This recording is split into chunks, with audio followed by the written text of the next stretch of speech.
Hey, it's another edition of After the Buzzer. Mike Gross and Gordie Jones on May 13th. Pretty good basketball game last night that we might want to get into, and it ended the Sixers season, as you may have heard by now, on a spectacular shot that bounced around in the rim for a half an hour and engendered a photo. Did you see some of those photos of them in the corner? Oh my God. Kawhi and Embiid in the corner. It looked like a Renaissance painting almost, in addition to just the drama of it. But anyway, we are joined to talk about this stuff by John Gonzalez. Some of you Philly fans may remember him from The Inquirer and also from CSN Philly, which is now NBC Sports Philly. He is now living in fabulous Los Angeles, California, and covering the NBA for The Ringer. But he did spend a lot of time with the Sixers and did a deep dive last week, I think it was, on NBA coaches and what they really do. So, John, welcome, and tell us what NBA coaches really do.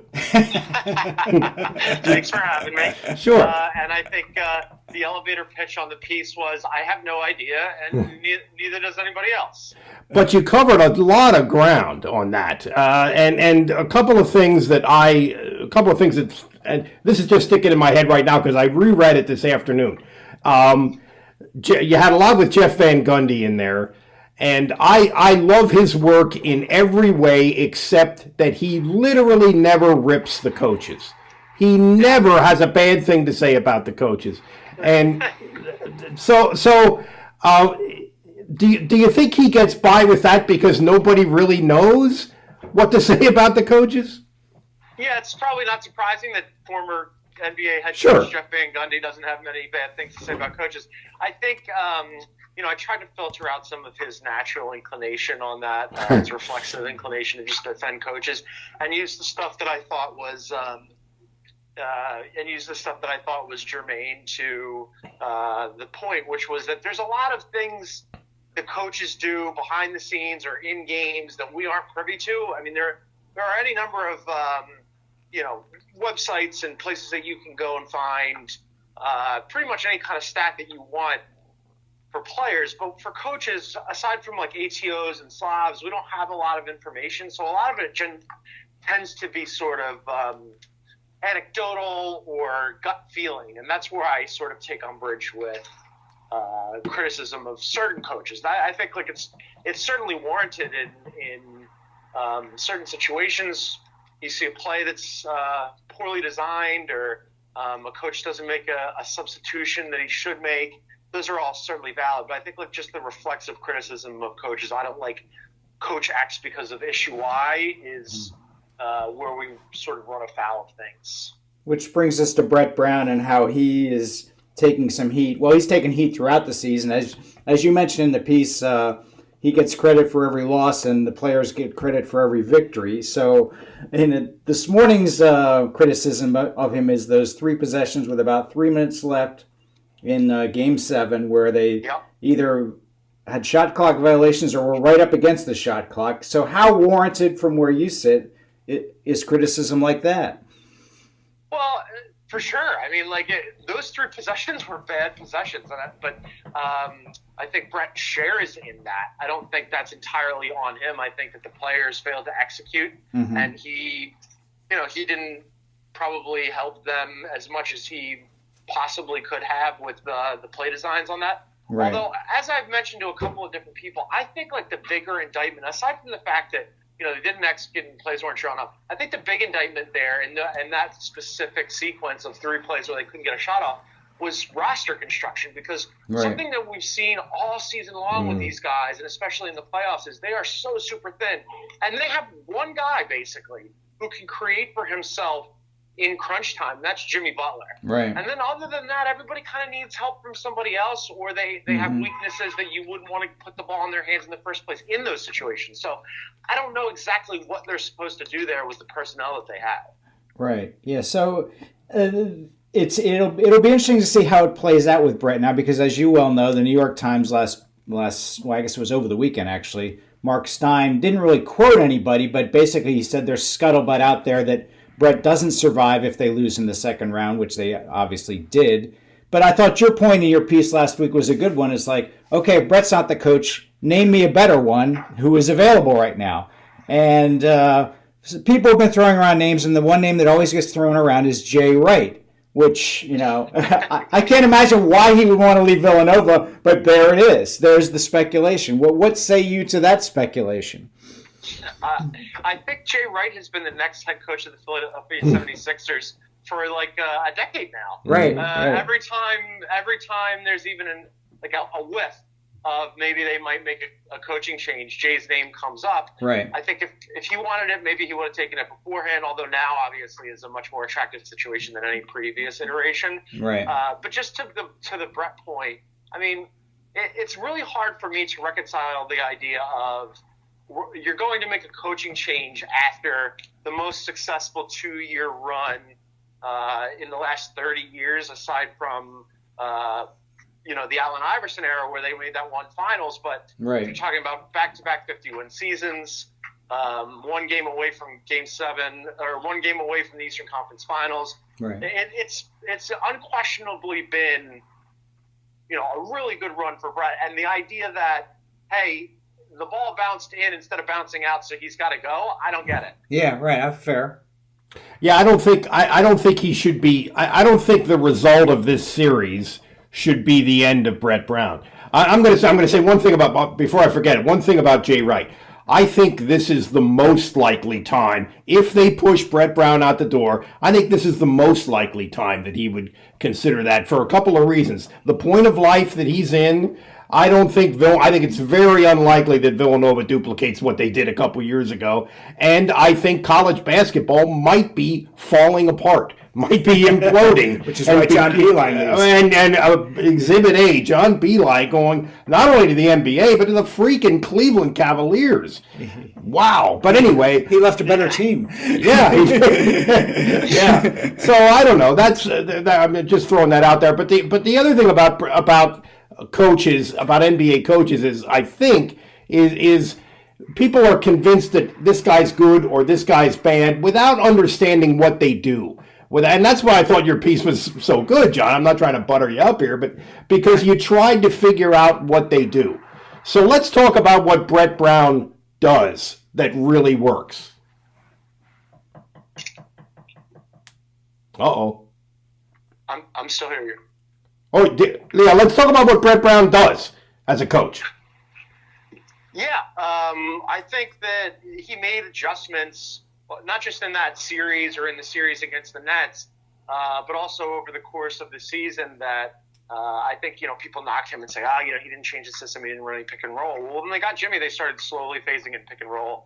And then definitely in the playoffs, they took not just pick and roll and made that a key component of what kind of offense they were going to run. But I thought, as a really important point, took the ball out of Ben Simmons' hands and put it in Jimmy Butler's hands and started running that pick and roll with Jimmy and Joel Embiid. And I think, one, that was out of necessity. But two, that is a really gutsy thing to do when Ben Simmons is ostensibly your 1A superstar and not just a key component for this particular team, but for the franchise, ostensibly for the foreseeable future. To make that move in that situation is not a timid move.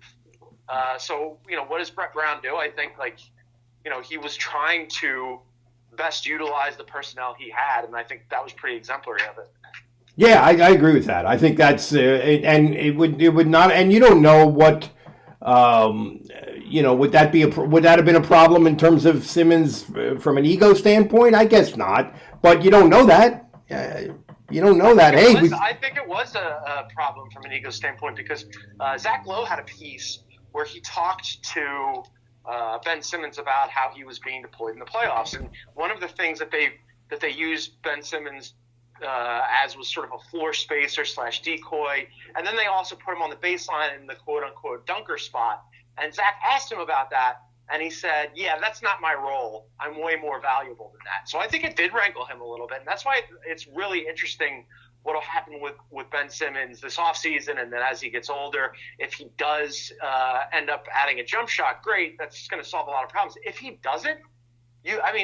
you can't just keep running him out there as the point guard if he's going to be a liability where defenses can just sag off of you that much. We saw that in the playoffs. That's why they had to change it, because playoff basketball is different. I think it's going to be fascinating to see what happens there, because I think he does have an outsized ego, but will his game match it? Yeah, and will his work ethic, for that matter. Yeah. So as we sit here today, the players had their exit meetings, their exit interviews, and to a man they came out in support of Brett. And Brett and Josh Harris are supposed to meet with reporters tomorrow, Tuesday. So what do you think happens? If you're a betting man, which way would you swing on this? I think this is. I mean, it's super interesting because last night in Toronto, Brett was asked about it flat out. Hey, have you had any conversations about your job security with management? And his answer was very clipped and sort of strange, where he said, we talk about it all the time. The club can address it. If you felt like you were safe and that you do talk about it all the time, you'd go, I don't know why there's all this speculation. I feel good about it. Or you'd say, we just came out of a game 7 and I'm not really thinking about anything but that loss right now. I just thought the way that he phrased it and parsed it was very strange, and it would make me nervous if I was Brett Brown and or somebody who's supportive of Brett Brown. Yeah, interesting. Yeah, so it'll be a curious meeting tomorrow. Maybe he won't even be there if that's the case, And don't you think Josh Harris did him no favors with the stuff he said? No favors. I mean, look, I understand wanting to go farther. Technically, they did go farther. Yeah. If we're gonna really split hairs here, I get wanting to go farther, but what exactly are you expecting in this situation where you're facing a Raptors team who has the best player on the floor, right. A Raptors team that was together all year, a Raptors team that was better during the regular season, a Raptors team that had a better record against the Sixers during the regular season, and a team that not only had home court advantage but was also heavily favored.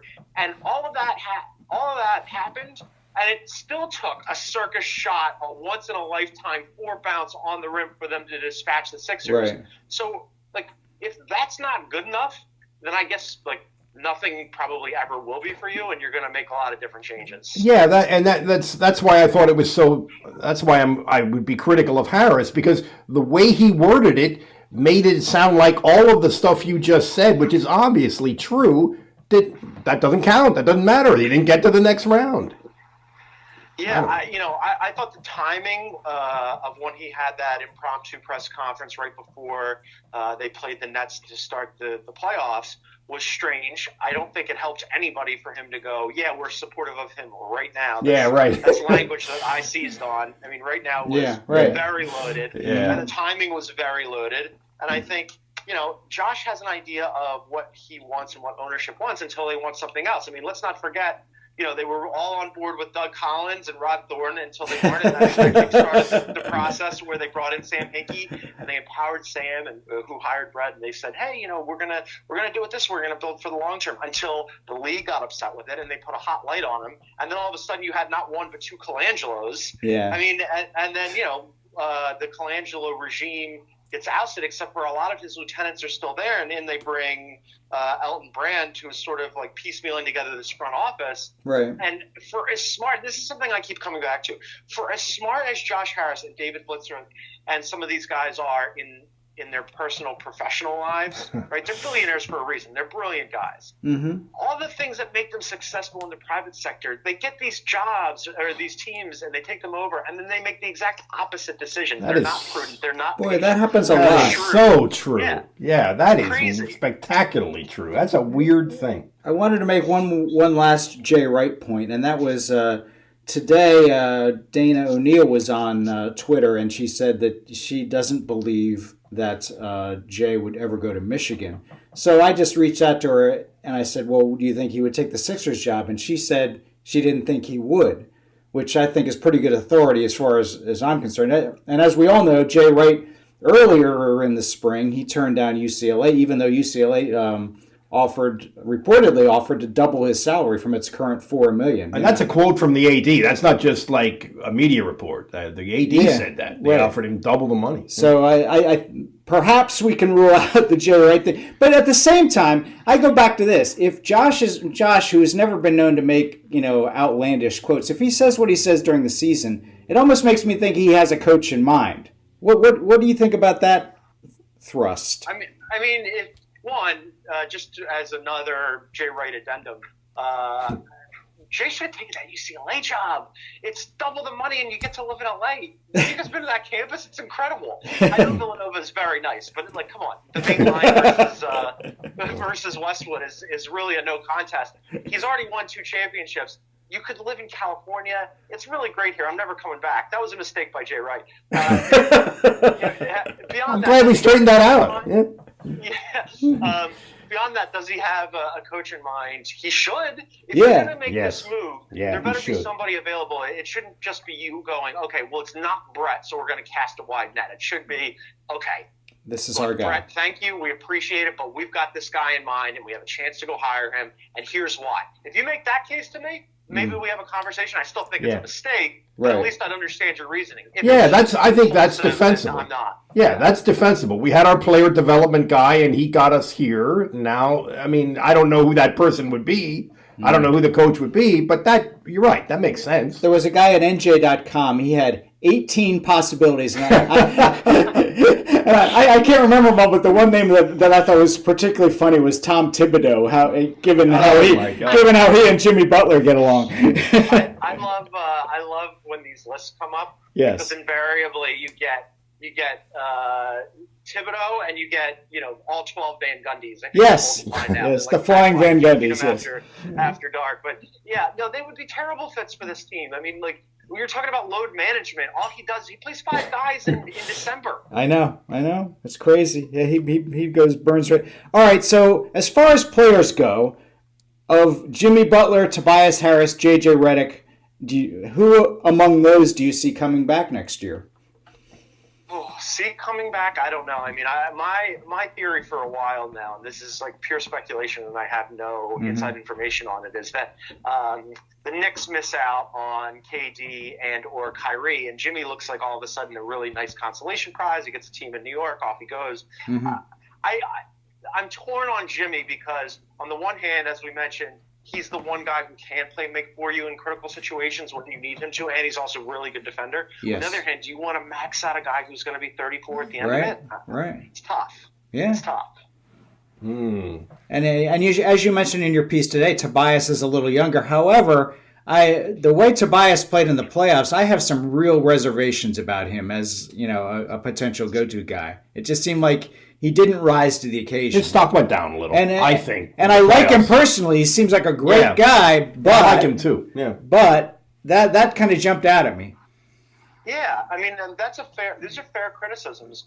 The counter to this is they invested so much, they're going to want to return on their investment because otherwise you just traded some really useful pieces. Beyond Landry Shamet in 2 first-round draft picks for a guy who you're going to let him walk. And then if you do, who are you replacing them with? Because as we saw last offseason, it's one thing to have cap space. It's quite another to get somebody to let you pay them with it. Yeah. So, I think that it's such a tough spot right now where you could honestly justify not bringing back, if you let Jimmy or Tobias walk, you could justify that, but I think the smarter thing to do, because you've made such an investment here, is just to bite the bullet and go, all right, well, we've got these guys in house. If they'll let us pay them, we'll keep them, and we'll probably go deep into the luxury tax for the next few years because you're going to have to extend Simmons too. And you at least give it another year or two before you decide this isn't working. Let's offload everybody. JJ too. Yeah, every single one of these pieces is interconnected, right? JJ is getting older, and despite being my Ringer teammate, I like him quite a bit. Yes. But then if you let him go too, because he is getting older, who's the reliable shot maker from distance on this team? Right. You don't have one. Yep. He is when he's hot and he's on, he's super, super valuable. They needed offense a lot this year, and he was a go-to, like, run him off that dribble handoff with Embiid, yes, and spot up on those threes, and he was a killer. And yeah, there was plenty of times when he got victimized defensively or the shot wasn't falling. But if you just straight up unplug him, who fills that role? Yeah, I mean, I think he's a young 35 because he keeps himself in great shape, and I think you can certainly make an argument for bringing him back because I saw no slippage really. I mean, his percentages were a little off this year compared to last year, but I think part of that it was that they messed around with him and brought him off the bench for the first however many games. Well, the immortal Markelle Fultz was a starter, so. Yeah, that's right. I forgot about that. Yeah, maybe they can get Markelle back. Yeah, okay, yeah. that would certainly go over well with the paying customers. Yeah, throw that out there. And run that up the flagpole. See if anybody salutes. So what's next, John? The Sixers are done. Who are you covering now? So I am in LA now. Just got back from Toronto, and my guess is I'll be in the West, but who knows? I mean, Giannis versus Kawhi in the East, it's not the sexiest TV matchup in terms of markets, but it is a pretty great superstar matchup. So I think there's some stuff to mine there. And then, I think we're all sort of waiting for yet another Oakland coronation, but if Oakland, or the Golden State Warriors go and just like crush Portland, it wouldn't surprise me. But I do think Portland is sort of having a moment right now as a city and a team. Right. And they were in line for a while in the Western Conference. And that's another team. That's a really good example about like, hey, what are you going to do here? Are you going to bow to public pressure and fire everybody and trade everybody and blow it all up? Right. Or are you going to say, hey, no, I think we got some good pieces here. And like, if a couple of things go our way, that didn't go our way, like we could be in line in the Western Conference, and that's exactly what happened. Everybody at the Ringer wanted to trade C.J. McCollum or Dame Lillard for the last however many years and fire Terry Stotts or replace Neil Olshey, and instead they said, these players are hard to come by. We like them. We think they're good together. Let's see if it will work out, and it did. It's a shame that Nurkic got hurt. Yeah. I mean, yeah, that's a bummer, although Cantor has been surprisingly good filling in that role. He's been okay, yeah. I didn't think he would be because he's not as good a passer or defender as Nurkic is. No. But he's been okay. He's been passable. Yeah. Let me throw this out there to you. I batted this around on the Twitter last week with a couple of people, and we actually had a surprisingly civil conversation considering the subject matter and the venue. And that was I wondered aloud if the process, if we can safely say whether it has worked or not at this stage, considering basically they're at the same place they were before they blew it all up, and also considering how good a player Drew has become and how good a player Nick Vucevic has become, and Lou is still Lou, and Evan rising from the dead yesterday in Game 7. So, and by the way, I was amused that Evan has blocked you on Twitter years ago. Yeah, what the hell, man? Like, I don't know. I've been meaning to mention this to him every time I see him, and then I just forget. When I talk to him in person, it's fine, but then I remember, oh yeah, he blocked me at some point. It's pretty great. But no, I hear your point about that group, and that's something I've wondered about too. Where I was on board with the process. Right. I still think it makes complete sense from an academic standpoint. Sure, me too. But that group that they blew up, I mean, I wrote about this a couple of months ago, how the process ended and the players who processed out of it. And Thad Young and I had a conversation when Indiana was in town, and he's like, man, I still think about it. Because think about some of those guys that were on that team. Yeah, it's a pretty good team. What would have happened? Yeah, what would have happened if you had given them a couple more years? Yeah.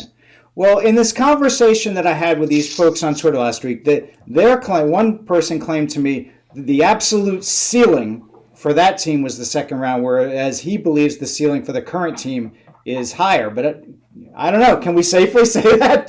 Can we be sure? I don't know. Like, there were teams, like, think about J.J. Redick's career, like how many times he's failed to get out of the second round every single time. I had a conversation with him when I first moved out to L.A. when he was still with the Clippers. Mm-hmm. And the narrative around that Clippers team was if they didn't do it that year, they were going to blow up the team. And that's what happened. But in training camp that year, he and I were having a conversation. He said, that's always going to be the narrative until we get out of the second round, and we will. Mm-hmm. And, like with that group, I'm shocked that they never did. Yeah. Like, look, you could make a case that team was way more talented than this Blazers team, but this Blazers team advanced and that Clippers team never did. Yeah. It's just like there's so many variables that go into it. Yeah, you never know when the kid from Lehigh is going to go off for 37 in a game 7. Great point. I'll tell you what, he's really good. I mean, it's not just shooting or athleticism. I mean, he's really a smart basketball player, and they splitting double teams and creating little space for himself. I'm blown away by how good he's got. I really like him a lot. Yeah, he's something. John Gonzalez, we have enjoyed your input, my man. Yeah, thanks for having me, guys. I appreciate it. Maybe right. we can do it again. And this is John Gonzalez for The Ringer, talking hoops. Thanks very much. Be well. You guys too. All right, take care. Be well. Gonzo. Yeah. It's a Gonzo fest. He knows his stuff. He's been around it for a long time. Yeah, he's very good. He's a LaSalle product. Yes, as is Mike Sealski from the Mike Sealski is a LaSalle product. Yes, that yes, I did not know. yes. And that'll mean nothing to our audience, I imagine. But we don't care. We don't care. Once in a while, you're going to have to put up with our references, people. Tangents. We're all about tangents. How about last night's game? There were so many things that were weird about that game. Yes. How horribly they shot. Both teams shot early. I thought there was a point in the third quarter-ish where the Sixers seemed to be kind of maybe grabbing it a little bit, and nobody from Toronto except Kawhi would step forward and make a play offensively. Weren't willing, weren't able, right. And there was a stretch where you could just tell, I thought you could just tell that he made the straightforward choice. Right. I'm just going to shoot every time because nobody else will. Yeah. And I think what got them out of that, I think what got them through that was offensive rebounding. 16-5 on offensive rebounds. And the second chance points was 12-6, which is huge in a 2-point game. And also, the Sixers had 17 turnovers leading to 21 points. And I think Toronto had 10 leading to 13, something like that. But it's like little swing things that, it might not have come down to that shot. That kind of a shot. And here's, just looking at the series all told, I think Embiid was off the floor, I think it was little less than a full game, like 44 minutes. And the Sixers are outscored by 84 points. It's amazing how good his numbers are in that area. Yeah. The sort of plus-minus type thing. I think that's deceptive in some cases, but it's so dramatic in his case. It's so dramatic. Think about one of the signature plays, well, maybe not a signature play, but a little play at the end of the first half. Toronto is up 1. Kyle Lowry comes barreling down the floor. Greg Monroe is on the court. He knows exactly who's in front of him. He basically throws himself into him, gets a 3-point play. So now they're up 4 at half instead of 1. And again, one of those little plays that ultimately looms large. I remember the exact play you're talking about. And I mean, that's a smart player making a smart play, knowing exactly who's on the ball. And the funny thing about it was, I think it was like early in the second, or maybe it was like a subsequent possession. They put Embiid right back in the game, and Kyle got the ball in the lane and threw up some half-hearted rudder rather than what he did there. Yeah, I guess Greg Monroe. I saw people were tweeting this. I didn't really notice it watching the game, but people were tweeting this. There was a little stretch where he was in there for like 5 minutes or something, and he was -9 in the plus. -9. That's hard to do. That's pretty tough to do. I mean, well, it's dwarfed by Boban in Game 6. He was -6 in less than or -18 in less than 7 minutes. That's really hard to do. I was talking to him. This is completely unrelated, but I think it's kind of cute. I was talking to my kids the other day about Boban and how weird looking he is, and kind of in a good way. Like he looks like this gigantic ogre type guy. And I was telling them he's going to be in the movies. And he's going to be he's in the John Wick movie in a fight scene with Keanu Reeves. Yes. Like 24 hours after I said that, he showed. I didn't know that when I said it. Yes. Me being a smartass, I tweeted out that he was -18 in 6 minutes of screen time.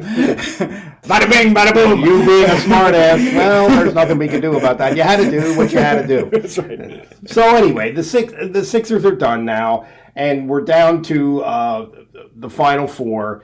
And it feels to me like these two series are going to be anticlimactic. It seems like this round that just ended with the Golden State Houston thing, and of course we're focused on the Sixers. So but 2 Game 7s yesterday. Yeah. I think Golden State's going to win, and I think Milwaukee's going to win. Yeah, it seems pretty. I think Golden State is like a 5-game series. I just think it might have been more interesting if Nurkic was available, but in addition to that, Cantor is also playing with a separated shoulder apparently, so he's doing the best he can.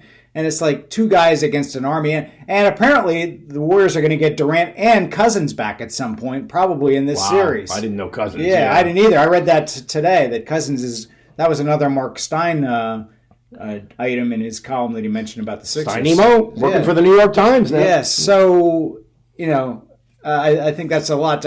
Although I have to say, I really like the way the Warriors played. The stripped-down version, the pre-Cousins, pre-Durant version of the Warriors. Wasn't that's something we should talk about. Wasn't that amazing? Because Steph Curry he seemed to be a complete head case. Mm-hmm. He couldn't get out of his own way. His shot seemed broken. He couldn't make a layup. Okay, you got a finger injury, but you can make a layup. He seemed to be a complete mess. And then Durant gets the injury, and it's almost like him and Klay Thompson and Draymond said, I guess we got to get the band back together. That's almost exactly what it felt like. Well, that's like getting the Beatles back together, because that's a hell of a band. Yeah, and everything changed, and of course what he did in what Steph did in Game 6 in the second half. That was just silly. It was just ridiculous. It was just ridiculous. But let's not. Let's also mention. I mean, it was really a group effort, because Iguodala made 5 threes. In fact, I thought he made one of the bigger shots of the game. They were down 7. Yeah. He came down and made a 3 to cut it to 4. I thought it changed the whole complexion of the end game. I know exactly the one you're talking about, and that was huge. And Kayvon Looney was tremendous. And the other thing is their bench. Their bench got them over the top when Steph was gone, and of course Klay Thompson had a great first half. 21 points in the half. Yeah, he was tremendous. And then he made the killer 3 at the end that pretty much decided. I mean, I thought that was, from what I've read, they were as happy about that as any victory they've had non-champion, and I could see why. Because that was one of the biggest wins of their run. Yeah, and it really, I mean, you could tell they were energized. You could tell everybody was engaged right from the start. And no matter what happened, Steph not scoring in the first half, didn't matter. They were just going to play through it. And I really thought it was like there was like a 6-minute stretch in the fourth quarter where Houston had a real hard time scoring. Yeah. And then where Golden State really they made some threes at the end to make it deceptively close. But then, Curry went to the foul line and did what Curry does. We have talked before about Harden. And how I have always said, I mean, I'm not trying to say I'm a smart basketball coach, but I would get the ball out of Harden's hands. I would do what you have to do to double him. And I thought late in Game 5 and then at key times in Game 6, he was just missing in action. And in Game 5, they were really insistent on their double teams. They didn't just double him, they pushed him. And when you do that, when you really insistently double team him, he does give it up. Yeah. He passes the ball, but he doesn't do what Steph does when you double team him. When Steph double teams him, he makes that little lob pass to the screener, and they're playing 4-on-3, and the screener is usually Draymond Green. And he makes great decisions every time. Yeah, every time. Or he gives it up, and in that instant where the defender is chasing the ball, he's sprinting to the corner and getting it back, and which Harden just doesn't do that. So we have this NBA team that doesn't believe in movement, and ultimately it was their downfall, offensive movement. We've talked about this before, how we can't decide if Steph is better with the ball in his hands or with the ball out of his hands, because he's really good at both. I mean, he just sort of materializes in the corner with nobody on him. And it's kind of crazy. And the other thing about Game 6 of Houston Golden State, I thought it was they became really Chris Paul dependent, and to Harden's detriment. It's like they couldn't do both at once. That's the other thing I thought. That's the other point I wanted to make. I'm glad you said that, because when they brought Chris Paul in, there were a lot of people who said, how are these two guys going to play together? How are these two ball dominant guys going to make it work? Well, that finally came to fruition, and that it looked like they couldn't play together at that. And Paul was. Yeah. I don't know. And Paul's another odd case. He's kind of in decline. He's a huge flopper. Yeah. And not flopper, but works tries to trick. Well, I've had referees tell me that he's not a very popular guy in their fraternity, and apparently he rankled the Warriors to some degree.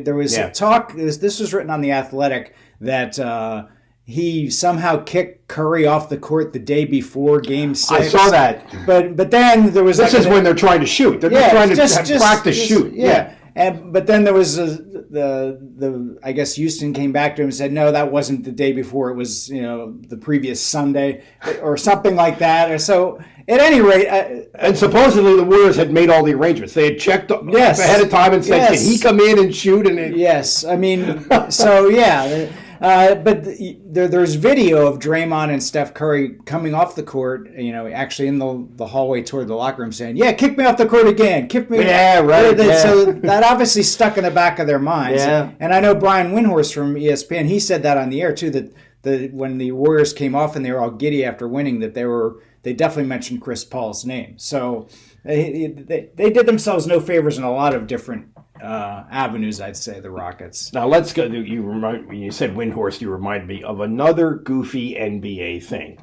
which is the Lakers hiring Frank Vogel and Jason Kidd to be his assistant. Yeah.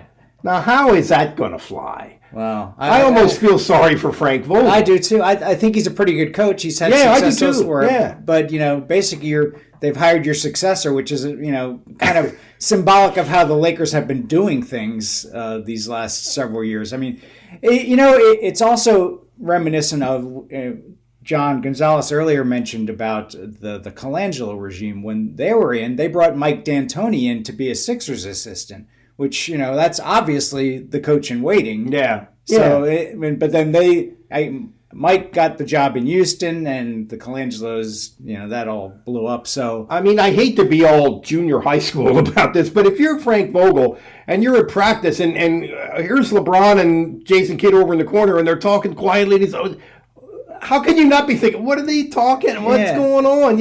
Especially when you're no better than the third choice to begin with, right? Yeah, right. That's the other thing.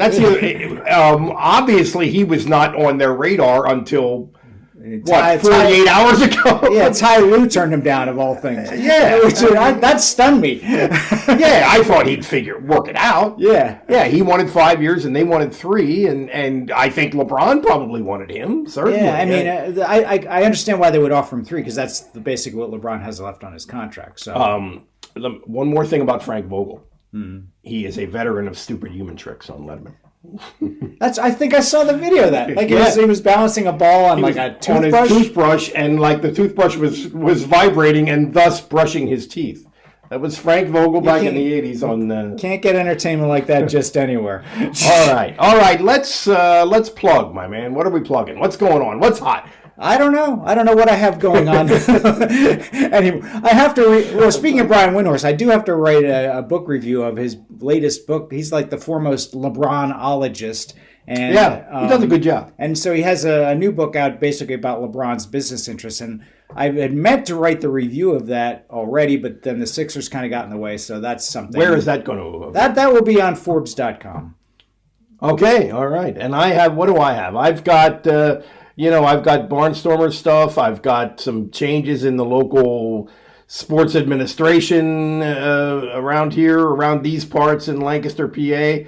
And I'm just doing my thing. Oh, Matt Nagy again. Matt Nagy's going to that's right. Speak at the banquet on Thursday, and I will be going to that and talking to Matt. Matt, of course, is the local guy made good as the coach of the Chicago Bears. And the Man on Touchdown Club banquet is kind of a big deal among the football fraternity around here annually. And he's speaking at that for the second time in 3 years, actually. Yeah, that's right. Well, good for him, And it's actually Nick Saban has spoken at that banquet. They've had some big names over the years. Yes, they have. He was trying to get a quarterback from the area when he did. Of course. All right, have we taken care of all old and new business? I believe we have. All right, it's after the buzzer. We'll do it again next week. Check us out at, you can check us out on Twitter, at Buzzer After. You can email us at afterbuzzer@gmail. You can look us up on Facebook at After the Buzzer, and we want to hear from you, and we're going to keep doing this until we figure it out and get it right. Am I right, big guy? That would be correct. All right, see you later.